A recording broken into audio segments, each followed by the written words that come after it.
Good evening, I'm Padmaja Joshi and you're watching In Your Interest. It's day 4 and there is simply no let-up in the hostilities between Israel and Iran. In fact, the scale of attacks has increased, with Iran launching missiles on 12 Israeli cities and Israel now claiming that they have complete control over the Iranian airspace. In fact, they have also issued an unprecedented warning to residents of Tehran to evacuate the city. And with this in the backdrop, along with the aftermath of Operation Sindoor between India and Pakistan and the continuing war between Russia and Ukraine, the G7 summit is kicking off in Canada with the world's biggest democracies in attendance. Ahead of reaching Canada to participate in the G7 meet, Prime Minister Modi was on a visit of Cyprus. He's on a 3-nation tour. He is in Cyprus first, then Canada, and then he'll be going to Croatia. In Cyprus today, after holding a bilateral meeting, he sent out a message which seemed aimed at these very scenarios, that this, the present, is an era of talks, not of war. Paschim Asia और Europe में चल रहे conflict को लेकर हम दोनों ने चिंता व्यक्त की है। इनका नकारात्मक प्रभाव केवल उस क्षेत्र तक सीमित नहीं है। हम दोनों मानते हैं कि यह युद्ध का युग नहीं है। संवाद से समाधान और स्थिरता की बहाली ये मानवता की पुकार है। Now that's why the question is, will the Iran-Israel war become the biggest focus at the G7 summit, with almost all member nations publicly supporting Israel? Will there be any real solution? Will there be a resolution, or only statements of condemnation, if even that? Be that as it may, both the sides have now dug in their heels as of now. Yesterday, Iran launched over 100 missiles at Israel, which struck nearly 12 cities, including Jerusalem, Tel Aviv, Kiryat and Jaffa. Nearly 25 people have been killed in Israel in these attacks and hundreds have been injured. There was minor damage reported from the US Embassy in Tel Aviv as well, due to a blast impact from an Iranian missile that hit a nearby property. While the situation is very grim in Israel, it's an existential crisis in Iran. Over 200 people are already killed, hundreds more are injured. The intelligence chief of the Islamic Revolutionary Guard Corps and his deputy were killed in precision strikes carried out by Israel. A nuclear fuel site in Natanz and a uranium conversion facility at Isfahan have also been destroyed.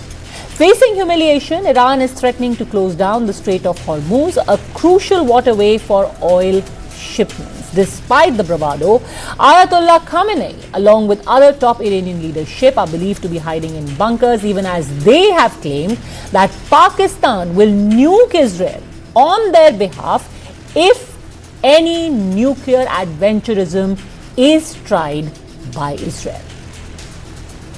I want to talk about the nuclear threat, and I want to talk about President Trump. You just said Iran tried to assassinate President Trump twice. Do you have intel that the assassination attempts on President Trump were directly from Iran? Through proxies, yes. Through their intel, yes. They want to kill him. Look, he's enemy number one. He's a decisive leader. He never took the path that others took to try to bargain with him in a way that is weak, giving them basically a pathway to enrich uranium, which means a pathway to the bomb, padding it with billions and billions of dollars. What happened in the past few days? All the Arab countries called and said, "We support you." Pakistan said, if Israel wants to drop a nuclear bomb, we will drop a nuclear bomb on Israel. The feelings of Muslims in the region will be extremely high. Some rather big claims there. Benjamin Netanyahu saying that Iran was poised to assassinate Donald Trump not once but twice, and the Iranians saying that Pakistan is going to get into the nuclear arena. They will fire their nuclear missiles if we are attacked by Israel. So the big question that we're asking today is, will the Israel-Iran conflict turn nuclear? Can the G7 summit really arrive at an action plan to de-escalate the situation that we see developing in West Asia? And the biggest question the world is asking right now, what really is the end game in this conflict, has Israel really achieved what they set out to knock out Iran's nuclear capabilities, or is it going to be stuck in another prolonged conflict with Iran of the kind that we have seen against Hamas? Lieutenant General Sanjay Kulkarni joins us along with Pramit Pal Chaudhary, Foreign Affairs Analyst at the Eurasia Group, Professor Swaran Singh Center for International Studies, International Politics at JNU, and Ambassador Shashank, former Foreign Secretary, are all joining us. Thank you all, gentlemen, for sparing your time for us. I want to start with you, General Sanjay Kulkarni, because the news that we are getting now is that Israel has issued an unprecedented warning. They have asked residents of Tehran to evacuate. They have also said that we have full control over the airspace in Tehran. What does this mean? Does this mean a further escalation? Because we were made to believe, or Israel said, we wanted to set back Iran by another 20 to 30 years, and we have managed to do that. So what explains this further action? Now they are saying we are going in for Tehran. Thank you, Padmaja, and good evening to all the panelists.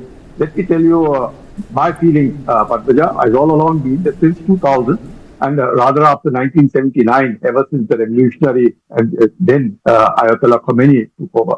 And from the time that they've been saying again and again that they intend wiping out Israel from the map of the world, and the way Mossad has been going along, assassinating the nuclear scientists all along and pushing as far as they could the nuclear program of Israel. Now, presently, obviously, of course, to begin with the peaceful nuclear program of Iran has always been supported by America.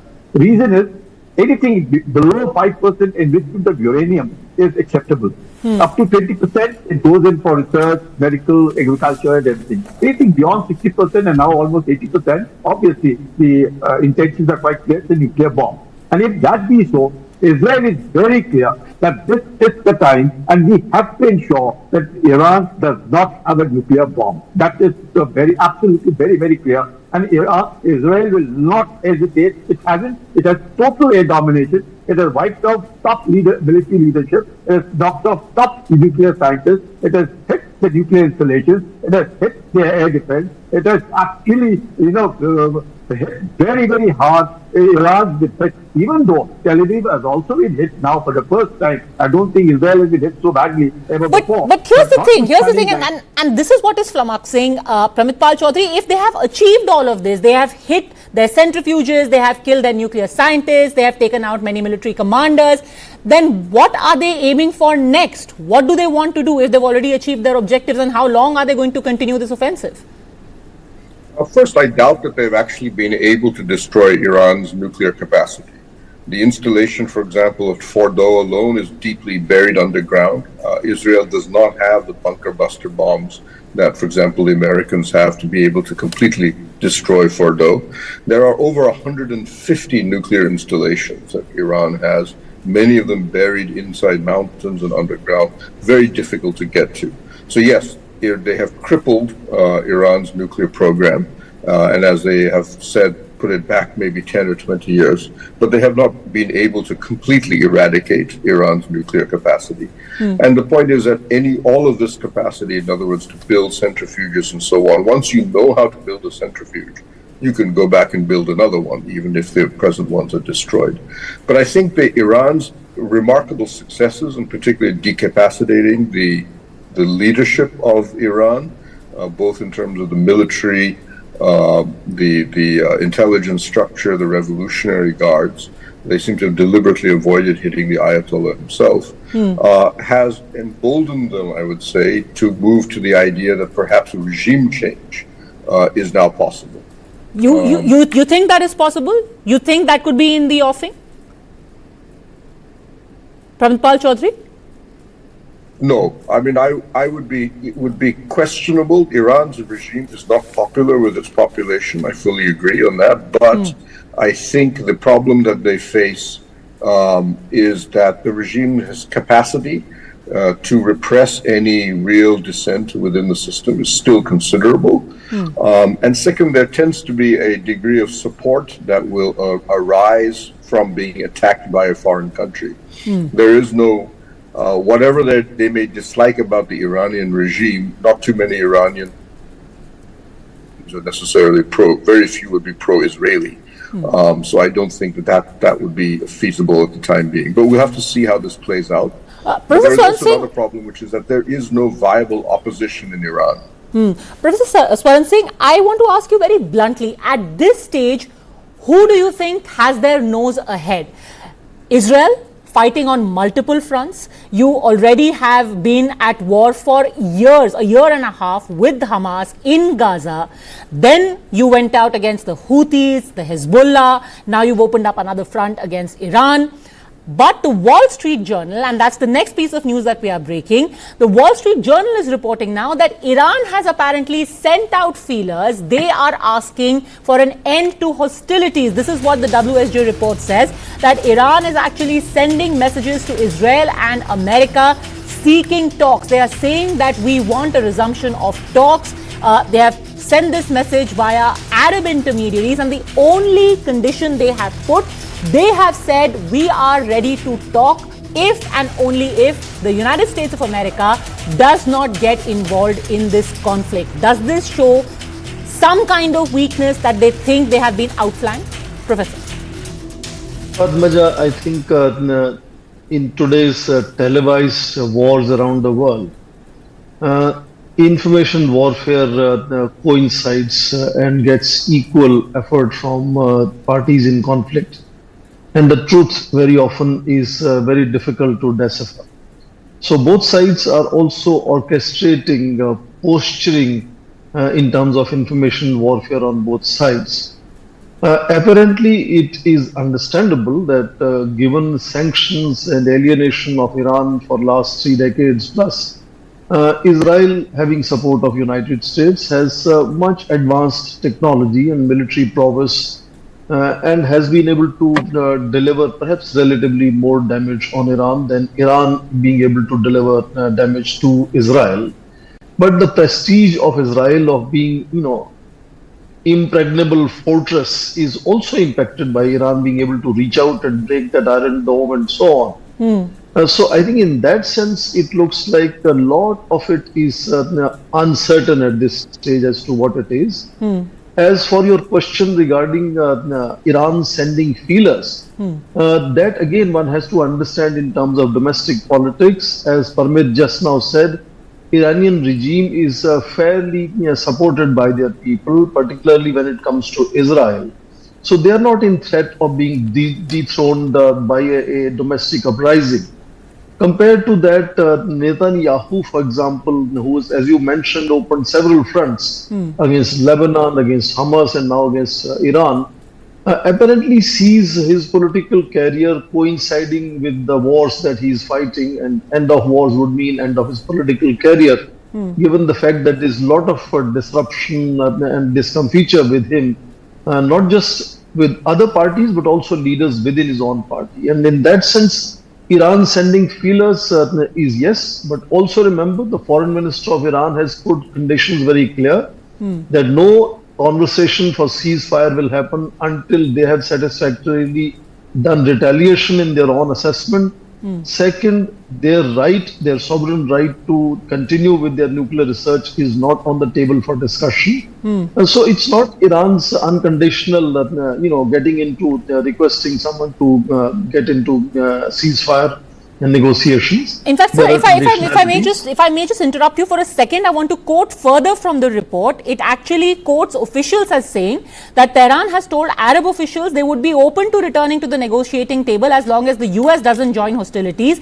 They also sent messages to Israel saying it is in the interest of both sides to keep the violence contained. But Iran has also reportedly told Arab officials it could accelerate its nuclear program and expand the scope of the war if there are no prospects of resuming talks with the US. How do you interpret this when they say we could expand the scope of war, given that they have already said, look, Pakistan could intervene on our behalf?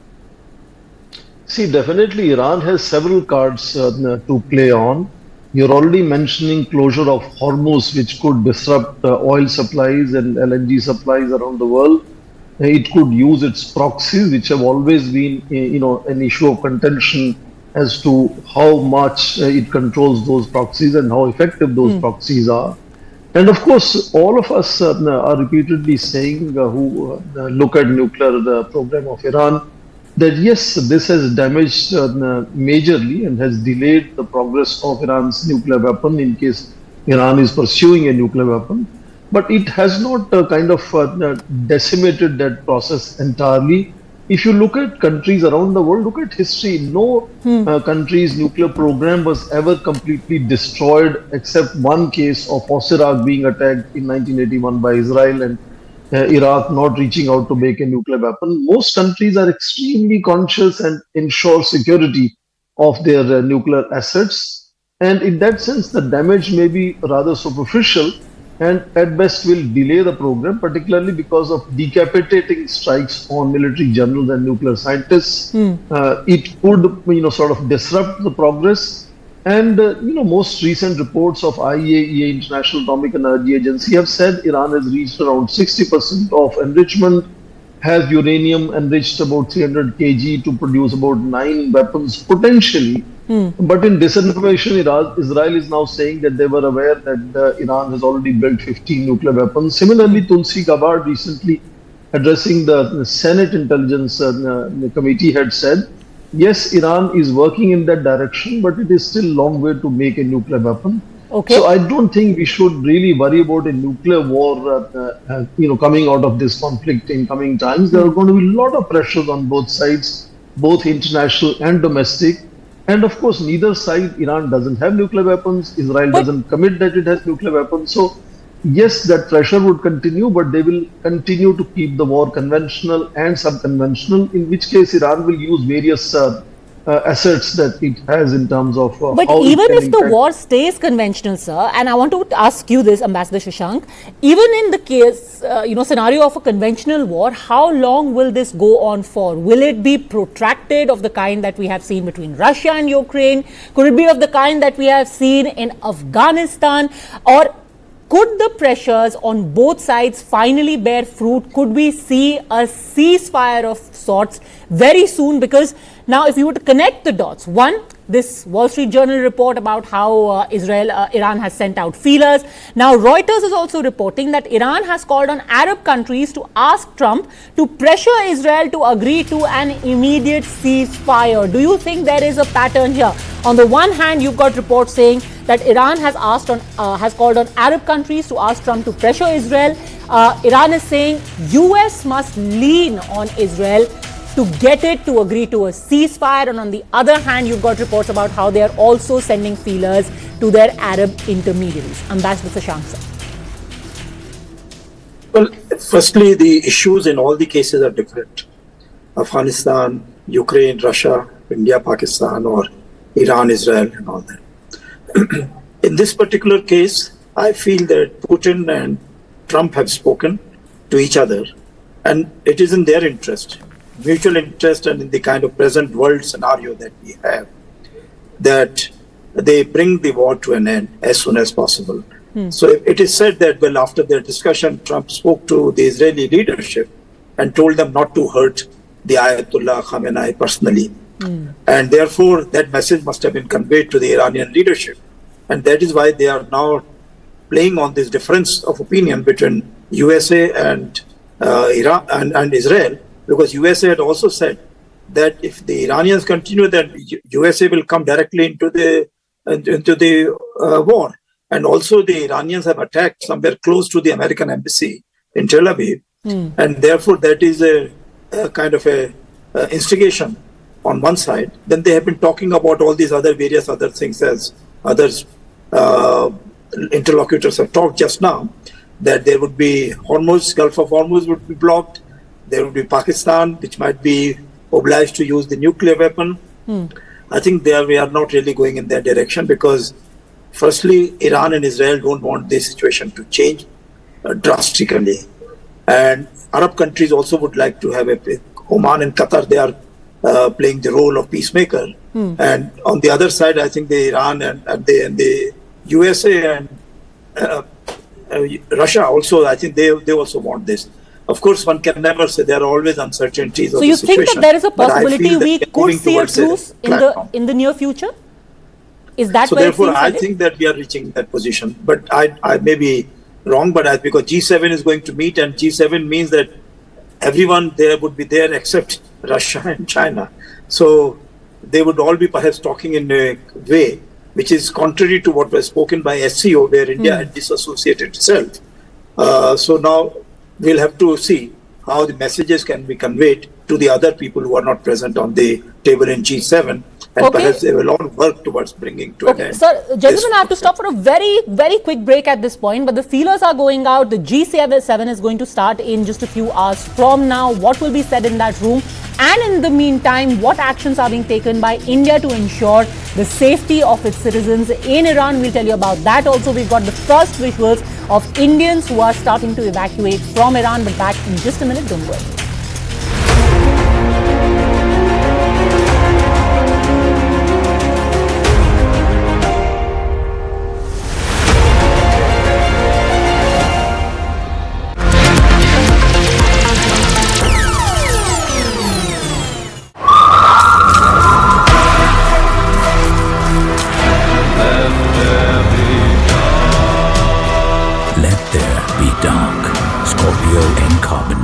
Here, the big daddy of SUVs.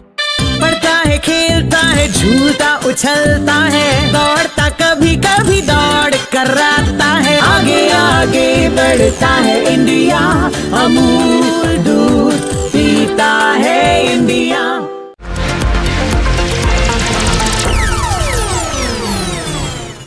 This is the drive of your dreams.